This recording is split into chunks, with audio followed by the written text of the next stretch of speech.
today was obviously the worst day, one of the worst days. In the courtroom, you talked about forgiveness of Chris, and you addressed Chris. Yes, let's talk about forgiveness. Yes, sir. You saw that the remorse that Chris expressed, right? There was a tragic mistake, things that forgiveness, things that he never meant for this to happen, right?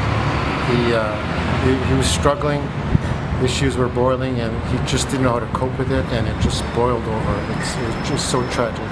But I just want to thank you, gentlemen, for the message of getting out there that Luce Lavertu, my wife, was a loving spouse and a loving mother and a loving friend. She had a noble life, and she did everything she could for her kids. So that's what it is, tragic, but Chris now will be able to get a lot of help. So in a way that it's almost as if she had to sacrifice herself for him to get help. So in those circumstances, how can I not forgive him? Have you noticed any improvement in him over the year and a half since it happened? Yeah,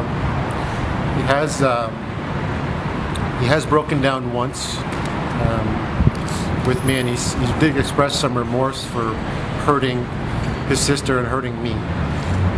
But he's very much in shock, and it's been very, very difficult, even though it's been 16 months for him. But it is something that he'll have to deal with for the rest of his life. What's your hope for him going forward?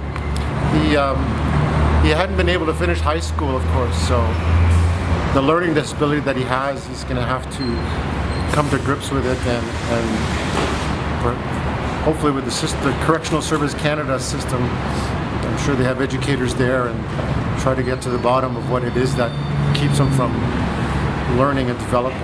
So my hope is that he will profit, make best use of what's in the penitentiary. Thank you, sir. Thanks for your time, sir. Thanks, Gary.